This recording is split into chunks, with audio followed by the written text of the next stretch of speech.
जब थक गए गणेश जी। गणेश जी विघ्न विनाशक व शीघ्र प्रसन्न होने वाले देवता हैं। अगर कोई सच्चे मन से गणेश जी की वंदना करता है तो गौरी नंदन तुरंत प्रसन्न होकर उसे आशीर्वाद प्रदान करते हैं। वैसे भी गणेश जी जिस स्थान पर निवास करते हैं उनकी दोनों पत्नियां रिद्धि तथा सिद्धि भी उनके साथ रहती हैं। उनके दोनों पुत्र शुभ व लाभ का आगमन भी गणेश जी के साथ ही होता है। कभी कभी तो भक्त भगवान को असमंजस में डाल देते हैं। पूजा पाठ व भक्ति का जो वरदान मांगते हैं वह निराला होता है। काफी समय पहले की बात है, एक गांव में एक अंधी बुढ़िया रहती थी। वह गणेश जी की परम भक्त थी। आंखों से भले ही दिखाई नहीं देता था, परंतु वह सुबह शाम गणेश जी की बंदगी में मग्न रहती। नित्य गणेश जी की प्रतिमा के आगे बैठकर उनकी स्तुति करती, भजन गाती व समाधि में लीन रहती। गणेश जी बुढ़िया की भक्ति से बड़े प्रसन्न हुए। उन्होंने सोचा, यह बुढ़िया नित्य हमारा स्मरण करती है परंतु बदले में कभी कुछ नहीं मांगती। भक्ति का फल तो उसे मिलना ही चाहिए। ऐसा सोचकर गणेश जी एक दिन बुढ़िया के सम्मुख प्रकट हुए तथा बोले, माई, तुम हमारी सच्ची भक्त हो। जिस श्रद्धा व विश्वास से हमारा स्मरण करती हो हम उससे प्रसन्न हैं। अत तुम जो वरदान चाहो हमसे मांग सकती हो। बुढ़िया बोली, प्रभो, मैं तो आपकी भक्ति प्रेम भाव से करती हूँ, मांगने का तो मैंने कभी सोचा ही नहीं। अत मुझे कुछ नहीं चाहिए। गणेश जी पुनः बोले, हम वरदान देने के लिए आए हैं। बुढ़िया बोली, हे सर्वेश्वर, मुझे मांगना तो नहीं आता। अगर आप कहें तो मैं कल मांग लूंगी। तब तक मैं अपने बेटे व बहू से भी सलाह मशविरा कर लूंगी। गणेश जी कल आने का वादा करके वापस लौट गए। बुढ़िया का एक पुत्र व बहू थे। बुढ़िया ने सारी बात उन्हें बताकर सलाह मांगी। बेटा बोला, माँ, तुम गणेश जी से ढेर सारा पैसा मांग लो, हमारी गरीबी दूर हो जाएगी, सब सुख चैन से रहेंगे।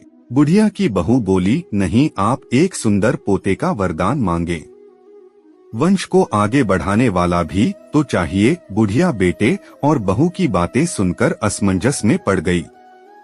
उसने सोचा, यह दोनों तो अपने अपने मतलब की बातें कर रहे हैं। बुढ़िया ने पड़ोसियों से सलाह लेने का मन बनाया। पड़ोसन भी नेक दिल थी। उसने बुढ़िया को समझाया कि तुम्हारी सारी जिंदगी दुखों में कटी है, अब जो थोड़ा जीवन बचा है वह तो सुख से व्यतीत हो जाए। धन अथवा पोते का तुम क्या करोगी? अगर तुम्हारी आंखें ही नहीं हैं तो यह संसारिक वस्तुएं तुम्हारे लिए व्यर्थ हैं। अत तुम अपने लिए दोनों आंखें मांग लो। बुढ़िया घर लौट आई। बुढ़िया और भी सोच में पड़ गई। उसने सोचा, कुछ ऐसा मांग लूं जिससे मेरा, बहू व बेटे सबका भला हो। लेकिन ऐसा क्या हो सकता है? इसी उधेड़तुन में सारा दिन व्यतीत हो गया। बुढ़िया कभी कुछ मांगने का मन बनाती तो कभी कुछ, परंतु कुछ भी निर्धारित न कर सकी। दूसरे दिन गणेश जी पुनः प्रकट हुए तथा बोले, आप जो भी मांगेंगे वह हमारी कृपा से हो जाएगा, यह हमारा वचन है। गणेश जी के पावन वचन सुनकर बुढ़िया बोली, हे गणराज, यदि आप मुझसे प्रसन्न हैं तो कृपया मुझे मन इच्छित वरदान दीजिए। मैं अपने पोते को सोने के गिलास में दूध पीते देखना चाहती हूँ। बुढ़िया की बातें सुनकर गणेश जी उसकी सादगी व सरलता पर मुस्कुरा दिए। बोले, तुमने तो मुझे ठग ही लिया है। मैंने तुम्हें एक वरदान मांगने के लिए बोला था, परंतु तुमने तो एक वरदान में ही सब कुछ मांग लिया। तुमने अपने लिए लंबी उम्र तथा दोनों आंखें मांग ली हैं। बेटे के लिए धन व बहू के लिए पोता भी मांग लिया।